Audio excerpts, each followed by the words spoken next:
من الآخرين بحر صدقة رحمة للعالمين شد أجوداش رحمة للعالمين مسجد أشد हमारो ये ज़मीन سيد الكونين ختم المرسلين آخر مدبود فخر الأولين तालीम सुन्ना बालिका মাদ্রাসা টঙ্গী গাজীপুরের উদ্যোগে চতুর্থ বার্ষিক ও সাংস্কৃতিক অনুষ্ঠানে উপস্থিত মুহতারাম সভাপতি, গাজীপুর মানুষের প্রাণের মানুষ, ভালোবাসার মানুষ, প্রখ্যাত আলেম দ্বীন হযরতুল আল্লাম অধ্যাপক মাওলানা হাবিবুর রহমান মিয়াজি সাহেব দামাত বারাকাতুহুম বারাকাল্লাহু ফি হায়াত। আজকের এই মাহফিলে যিনি প্রধান মেহমান হিসাবে তাশরিফ রাখবেন, আমার শায়েখ ও মুর্শিদ আল্লামা মুস্তাকিম বিল্লাহ হামিদি দামাত বারাকাতুহুম সহ আল্লামা দ্বীন মোহাম্মদ আশরাফ সাহেব সহ আমার বন্ধুবর, বড় ভাই, অনেকে এখানে নাম আছে, অনেকের নাম নেই। এরকম আমার মনে হয় 20 থেকে 30 জন, যারা অন্যান্য মাহফিলে এক একজন প্রধান বক্তা হিসাবে বয়ান করে থাকেন। ইতিমধ্যে 8 থেকে 10 জন অলরেডি আমার প্রিয় ভাই মাওলানা আমিরুল ইসলাম গোপালপুরী ভাইয়ের মাদ্রাসায় অবস্থান করতেছেন। আমার সাথে এসেছেন হযরতুল আল্লাহ মাওলানা মুফতি সুলাইমান জামালপুরী সাহেব। এসে দেখলাম এখানে আমাদের পোস্টারে আরেকজন মেহমান হযরতুল আল্লাহ মাওলানা আমার ভাই হাসিবুল ইসলাম ঝালকাঠি, এবং মাগরিবের আগেই যিনাকে আমরা সবাই চিনি, আদবী একজন যুবক মানুষ, আমার ভাই বিশিষ্ট ওয়াইজ রহমতুল্লাহ নুরি সাহেব দামাত বারাকাতুহুম সহ আরিফ বিল্লাহ সৈয়দপুরী সহ আরও অনেকে উপস্থিত। এভাবে আজকের এই জায়গাটা বরকতময় হবে উলামায়ে কেরামের পদধূলিতে। এতে আপনাদের জন্য এটা বরকতের বিষয়, নিয়ামতের বিষয়, আল্লাহ সেই জান্নাত পাওয়া যাবে। মুহতারাম উপস্থিতি, কিন্তু আমরা দুনিয়ার মধ্যে নিজের জীবনকে বিলীন করে, রক্ত মাংসকে পানি করে, নিজের যৌবন, নিজের জীবন, নিজের সব কিছুকে বিলিয়ে দিয়ে সন্তানের জন্য, মায়ের জন্য, বাবার জন্য, আত্মীয় স্বজনের জন্য নিজের জান্নাতের কথা বলে গেছি, নিজের আমলের কথা বলে গেছি, নিজের নামাজের কথা বলে গেছি, নিজের নেক আমল করে করে পুঁজি বানাবো এটা বলে গেছি। কেন? পেরেশানি ধরেছে, পরিবারের পেরেশানি, দুনিয়াবি পেরেশানি, দুনিয়াবি কিছু অর্জন করতে হবে, শান মান ইজ্জত কামাই করতে হবে। শান মান আর ইজ্জত নিজের হাতে না, শান আর মান আর ইজ্জতের মালিক একমাত্র কে? আওয়াজ দিয়ে বলেন। আওয়াজটা যুবক ভাইরা সুন্দর করে দেন, তিনি কে? আল্লাহ তাআলাই ইজ্জতেরও মালিক, বেইজ্জত করারও মালিক। তো আমরা নিজেদের দিকে না তাকিয়ে নিজের জান্নাতের দিকে অগ্রসর না হয়, আল্লাহ কোরআনে এক আয়াতের বলেন, নিজেকে জাহান্নাম থেকে আগে বাঁচাও, এরপরে পরিবারকে বাঁচাইতে চেষ্টা করো। কিন্তু আমরা নিজেকে জাহান্নামের দিকে ঢেলে দিয়ে আমার আত্মীয় স্বজন, আপনজন যারা আছে তাদেরকে দুনিয়াতে একটু খুশি করার জন্য, একটু গাড়ি বাড়ি অর্থের লোভ দেখাইবার জন্য পেরেশান হয়ে গেছে। কিন্তু তারপর আমরা নিজেকে বড় চালাক ভাবি, নিজেকে মনে করে আমার চাইতে ভালো বুঝ আর কারো ভিতরে নাই। কিন্তু আপনাদের কাছে ছোট্ট এক ঘটনা থেকে সামনে আগাইতে চেষ্টা করব ইনশাআল্লাহ। আপনারা জানেন কি না, আমি যে আয়াতে কারিমা অল্প তেলাওয়াত করেছি, এখানে আল্লাহ তাআলা বলেন, হে মানুষ, তোমরা যার জন্য আজকে সব করতেছো নিজেকে বিলীন করে দিয়ে, এমন একটা সময় আসবে হাসরের ময়দানে, পেরেশানির মাঠে, মানুষ তার ভাই থেকে পলায়ন করবে, মা থেকেও পলায়ন করবে, বাবা থেকেও পলায়ন করবে, স্ত্রী সন্তান থেকেও পলায়ন করবে। কেন? ওই দিন বুঝে আসবে একটা নেক আমলের কত দাম। একটা নেক আমল যদি আমার সন্তান চেয়ে ফেলে, আমার স্ত্রী চেয়ে ফেলে, আর আমি দিয়ে দিলে আমার কি হালাত হবে। এজন্য সবাই পেরেশানির মধ্যে থাকবে। এজন্য হাসরের ময়দান আমাদের সামনে আসে না, আওয়াজ দিয়ে বলেন। মুহতারাম উপস্থিতি, এক বাদশা ছিল, ভালো করে বুঝবেন। বাদশার নাম ছিল হারুন রশিদ। বাদশার আমলে একজন বুজুর্গ ছিল আল্লাহ ওয়ালা, তার নাম ছিল বাহলুল। বাহলুলকে অনেকেই পাগলা বলে ডাকত, পাগল বলে ডাকত। কেন? এই মানুষটার ভিতরে ছিল না কোনো দুনিয়াবি কোনো চিন্তা ভাবনা ফিকির, শুধু ছিল আখরাতের ফিকির, এবাদতের ফিকির, জিকির, তসবিহ, তাহলিল, নামাজ, এবাদত, হালাল, এই সমস্ত বিষয় ছিল বাহলুল নামের মানুষটার ভিতরে, শুধু গুণ আর গুণ। সুবহানাল্লাহ লাগবেন না? কিন্তু হারুন রশিদ বাদশার সাথে ভালো একটা সম্পর্ক ছিল। একদিন হারুন রশিদ বাদশাহ বাহলুলকে ডাক দিয়ে বলে, বাহলুল, এই যে আমার হাতে একটা লাঠি দেখতেছ, এটা তোমাকে দিয়ে দিলাম। বাহলুল পাগল ডাক দিয়া বলে, আল্লাহর বান্দা বুজুর্গ বলে, এই লাঠি আমারে কেন দিলেন বাদশাহ? তিনি বলেন, আমি দেখেছি তোমার চাইতে বড় বোকা এই দুনিয়াতে আর কেউ নাই, যে দুনিয়া চাই না শুধু আখিরাত চাই, এ বোকা। এজন্য এই লাঠিটা তোমার কাছে দিয়ে দিলাম। হ্যাঁ, এই লাঠিটা তুমি যদি তোমার চাইতে বড় বোকা দুনিয়াতে কাউরে পাও, তখন তারে দিয়া দিও। ভাইরা আমার, একদিনের ঘটনা। বাদশাহ হারুন রশিদ একদিন অসুস্থ হয়ে পড়লেন। আল্লাহর বান্দা বাহলুল, আল্লাহর এই পাগল, খবর পাইলেন বাদশাহ বড় অসুস্থ পড়ে গেছে ঘরে। আল্লাহর বান্দা বাহলুল পাগল বাদশাকে দেখার জন্য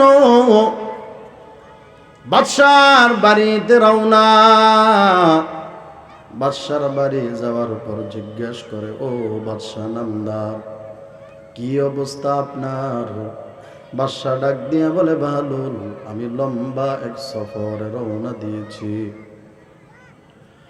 এবার বাহলুল ডাক দিয়ে বলে, ও বাদশাহ নামদার, লম্বা সফরে রওনা দিয়েছেন, কতগুলি প্রশাসনের লোক আগে নিযুক্ত করে রাখছেন, কোথায় হোটেল বুকিং দিয়েছেন, খাবারের মেনুতে কি কি লিস্টি করেছেন?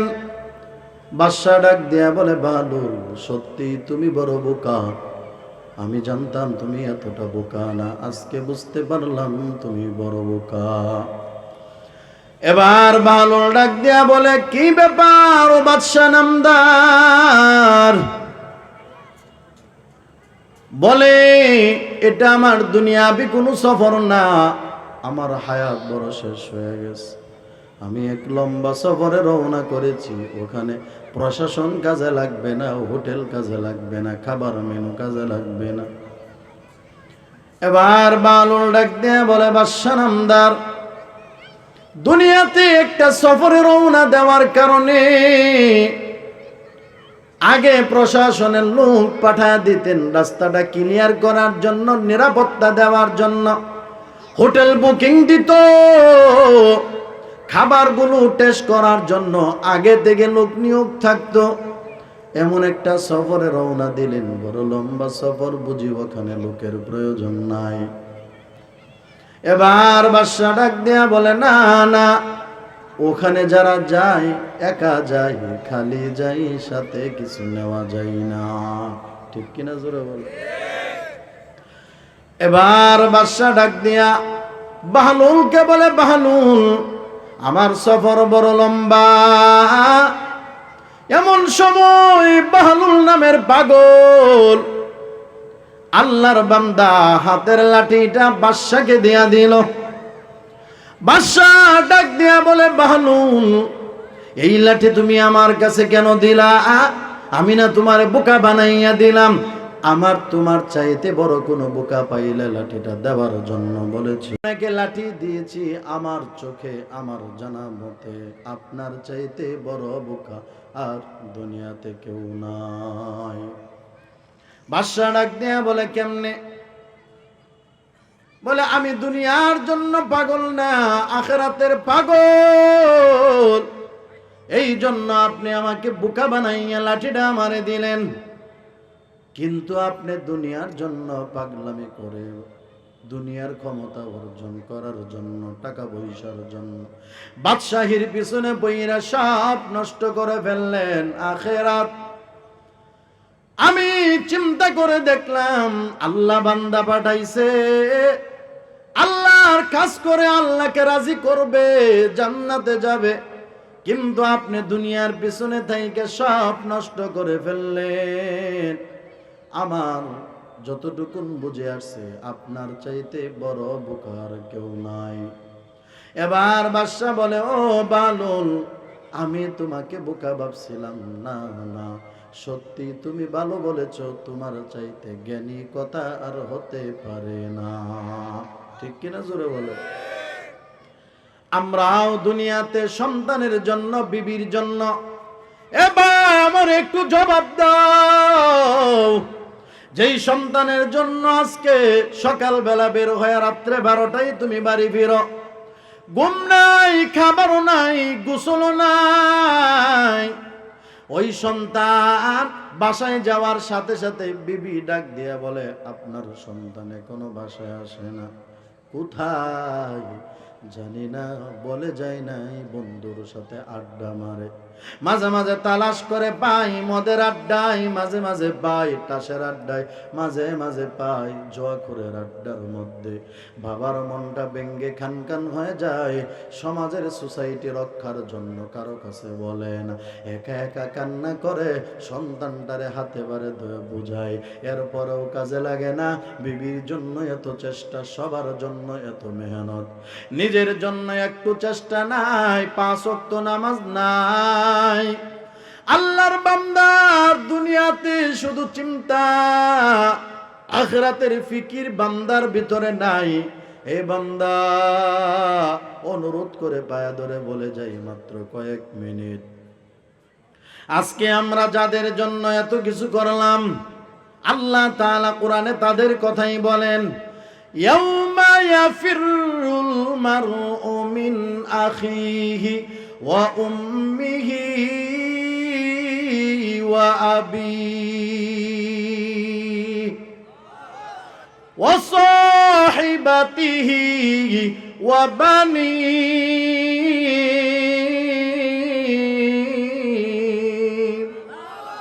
আল্লাহ তাআলা বলেন, ওই দিন মানুষ পলায়ন করবে ভাই থেকে, মা থেকে, বাবা থেকে, সন্তান থেকে, স্ত্রী থেকে। কেন কেন কেন কেন? যদি একটা নেক আমল নিয়ে ফেলে, নেক আমল দেওয়া যাবে না। কোথায় তোমার দুনিয়ার এত টেনশন? আখিরাতে তুমি বলবা নেক আমল নাই, সন্তানরে দেখা দিব না।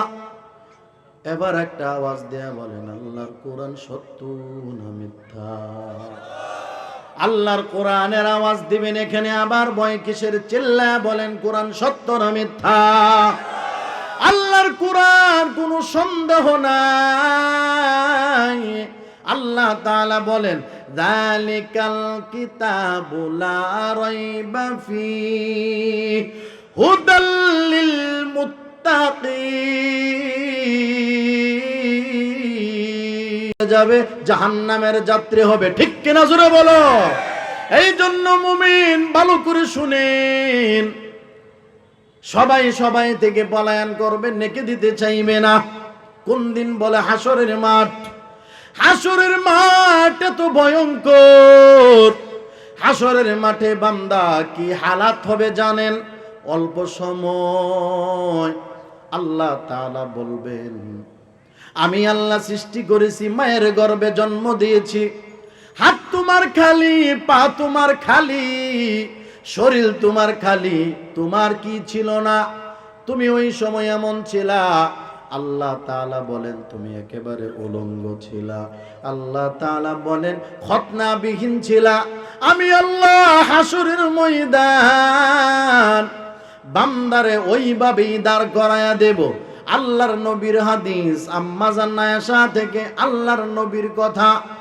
আম্মা জান বলেন, এমন একটা সময় আসবে হাসরের ময়দানে তামাম বান্দারা খালি পায়ে খালি গায়ে উলঙ্গ অবস্থায় খতনাবিহীন সবাই দাঁড়াইবে।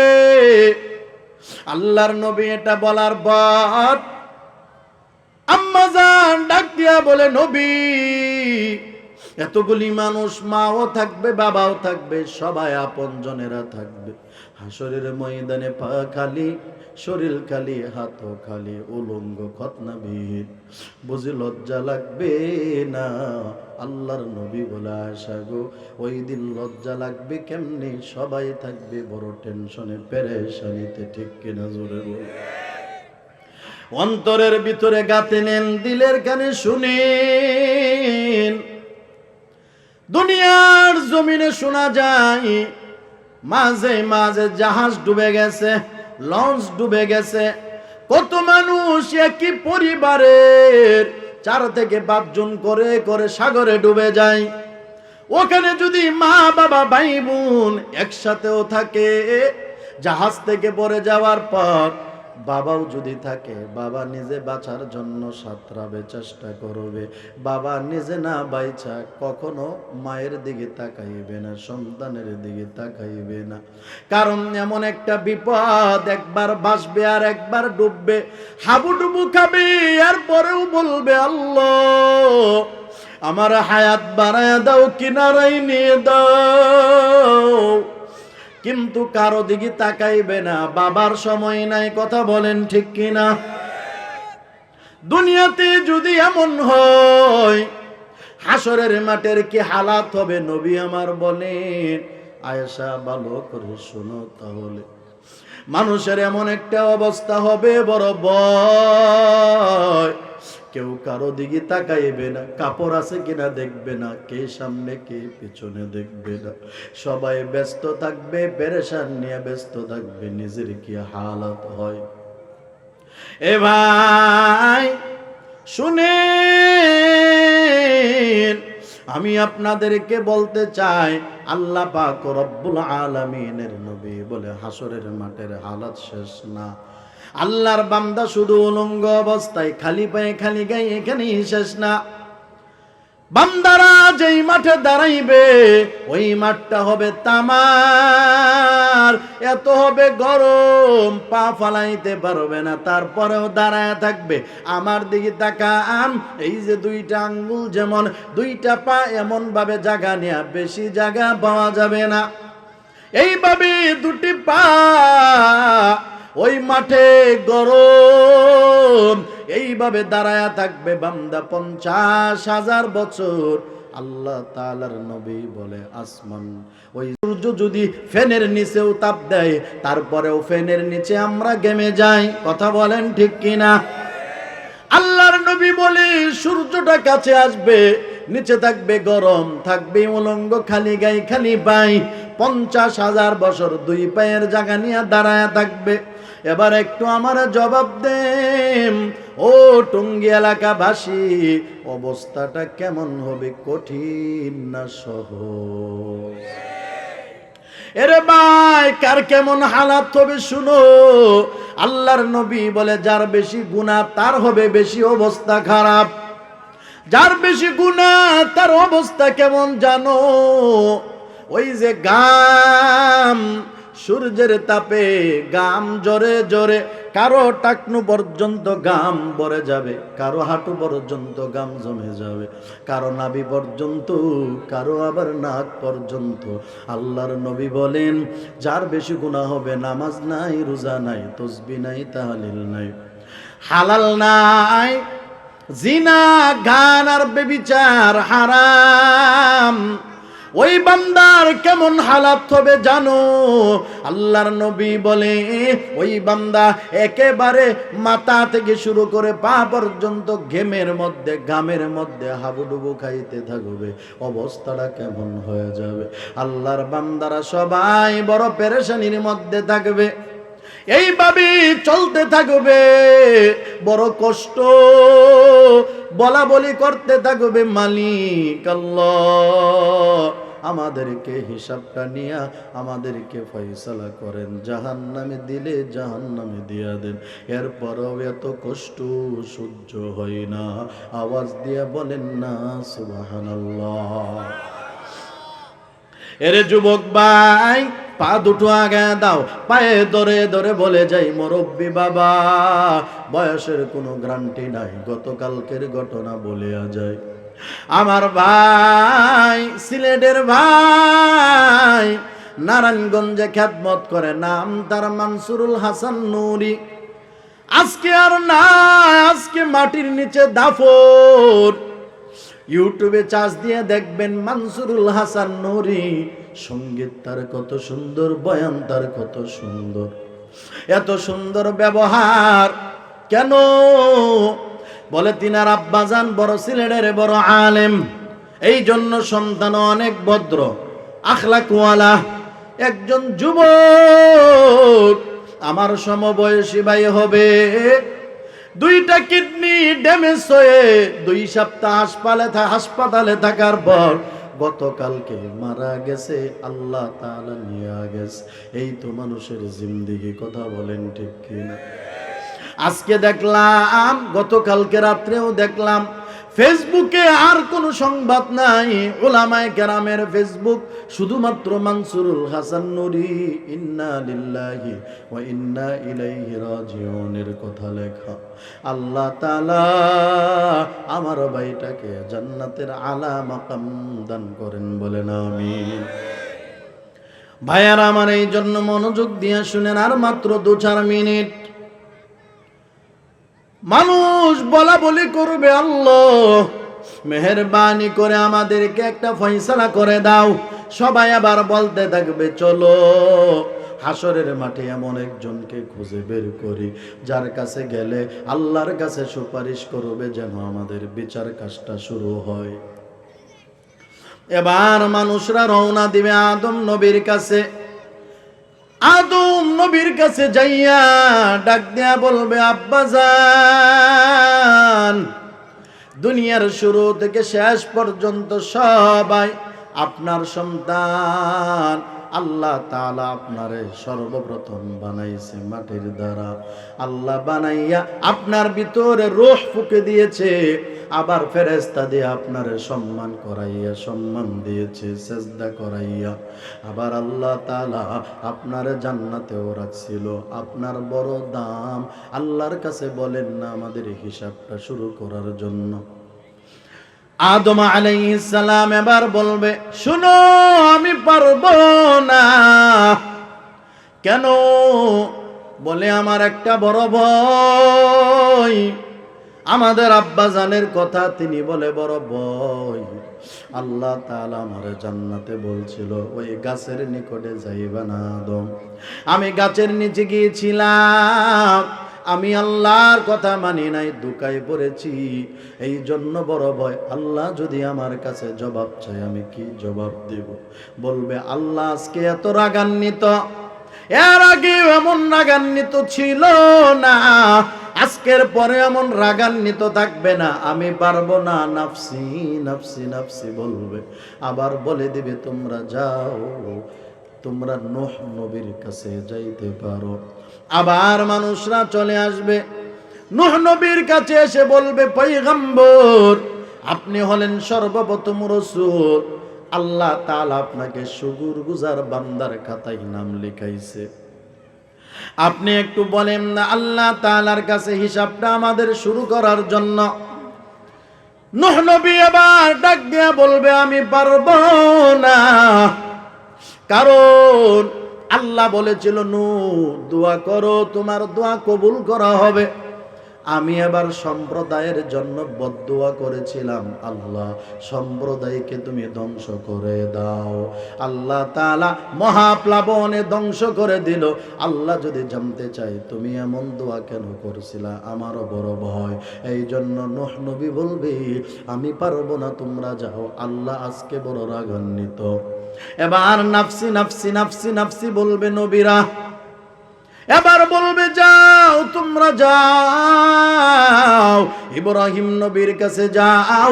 ইব্রাহিম নবীর কাছে আসবে, ও ইব্রাহিম খলিলুল্লাহ, আপনি দুনিয়াতে আল্লাহর বন্ধু হিসাবে খেতাব পেয়েছিলেন, আপনি আল্লাহর কাছে সুপারিশ করেন আমাদের কষ্ট যেন মুক্ত হয়ে যায়, হিসাব কাজটা শুরু করে দেয়। দেখেন না আমাদের অবস্থাটা কত করুণ অবস্থা। ইব্রাহিম নবী ডাক দিয়া বলবে, শুনো, আমি পারবো না, আমার বড় ভয়, কারণ আমি দুনিয়াতে 3টা মিথ্যা কথা বলেছি, যদিও দিনের জন্য, তারপরেও মিথ্যা হয়েছে। আল্লাহ যদি আমার জিজ্ঞেস করে মিথ্যা কেন বললাম, এই জন্য আমি পারবো না। তোমরা এবার যাইতে পারো অন্য কারো কাছে। 3টা মিথ্যা কথা কি ছিল জানেন? 1 নাম্বার মিথ্যা কথা হলো, ইব্রাহিম নবী মূর্তিগুলো ভেঙ্গে কোরালটা বড়টার গারে বাজায়া রাখলো। সবাই যখন আসছে, আসিয়া দেখে তাদের দেবতাগুলো নাই, সব ঠ্যাং ঠুং ভেঙ্গে পড়ে আছে। সবাই ডাক দিয়া বলে, কে আমাদের এগুলো ভাঙলো? কেউ বলে এটা আজরের ছেলে যুবক ইব্রাহিমের কাজ। সুবহানাল্লাহ কইতেন না? ডাক দিয়া বলে, ইব্রাহিম তুমি কি এটা করছো? ইব্রাহিম বলে, আমি করি নাই। করছে তো ইব্রাহিম, কেন না করলেন? তিনি বুঝাইতে চেষ্টা করলেন, ওই যে বড়টার উপরে দেওয়া কুড়াল ও ভাঙছে, ও যদি ভাঙতে না পারে তাহলে তার ইবাদত কেন করো? ও তোমাদের কি উপকার করবে? কথা বলেন ঠিক কিনা? এই জন্য বলে আমি করি নাই। এটা কিন্তু যদিও দিনের জন্য, তারপরেও মিথ্যা বাহ্যিকভাবে। 2 নাম্বার মিথ্যা কথা হলো, ওই যে যখন হিন্দুরা মাঝে মাঝে যায় স্নান করার জন্য, গোসল করার জন্য, কতক্ষণ নাগা ইব্রাহিমকে বলে চলো আমাদের সাথে। ইব্রাহিম বলে, না না, আমি অসুস্থ, যাইতে পারবো না। আসলে অসুস্থ ছিল, না যাওয়ার বাহানায় বলেছে অসুস্থ, যদিও দিনের জন্য বলেছে। আল্লাহ বলবে, সুস্থ থাইকা অসুস্থ বলেছ। এটা ছিল 2 নাম্বার মিথ্যা। 3 নাম্বার মিথ্যা কথা কি? বাদশার জুলুম থেকে বাঁচার জন্য ইব্রাহিমের সাথে ছিল বিবি সারা। ডাক দেয়া বলে, ইব্রাহিম তোমার সাথে এটা কে? বলে, আমার সাথে হলো আমার বোন, স্ত্রীকে বোন বানাইছি। এটাও ছিল মিথ্যা। এই মিথ্যার কারণে বলবে আমি পারবো না। তোমরা যাইতে পারো। আজকে আল্লাহ বড় রাগান্বিত। তোমরা মুসা নবীর কাছে যাও। সবাই মুসা নবীরে যায় বলবে, ও মুসা পয়গম্বর, আমাদের জন্য সুপারিশ করেন। আপনি তো তুর পাহাড়ে যাইয়া আল্লাহর সাথে সরাসরি কথা বলেছেন, আপনি এই কাজটা করে দেন। মুসা পয়গম্বর বলবে, আমিও পারবো না। আমি কেন পারবো না জানো? আমার মেজাজটা বড় গরম।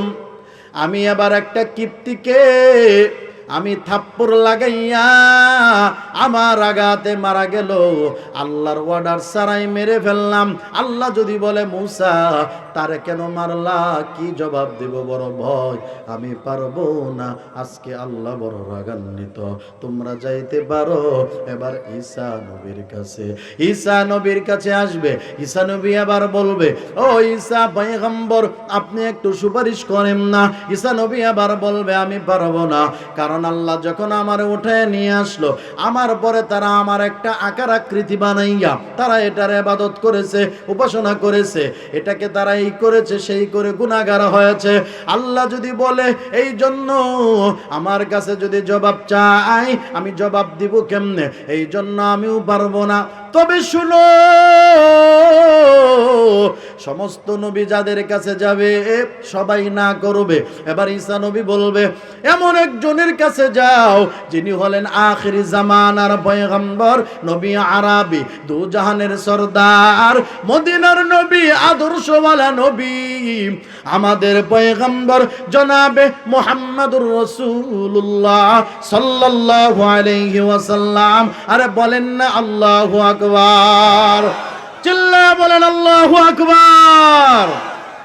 ভাইয়েরা আমার শুনেন, এবার আল্লাহর নবীর কাছে যাবে, নবী আমার ডাক দিয়া বলবে কি বলো, বলবে একটু সুপারিশ করেন। সেবার নবী আমার বলবে ঠিক আছে আমি সুপারিশ করব। সবাই না করবে, কিন্তু নবী আমার বলবে না। নবী আমার কি করবে জানেননি? জিবরাইল আমিন চলে আসবে একটা বাহন নিয়া, ওই বাহন কইরা আমার মায়ার নবী এবার চলে যাবে আরশে আজিমের নিচে যায় সাজদায় পড়ে যাবে। আল্লাহ তাআলার নবী বলে, আল্লাহ তাআলা আমার ভিতরে এমন কিছু প্রশংসার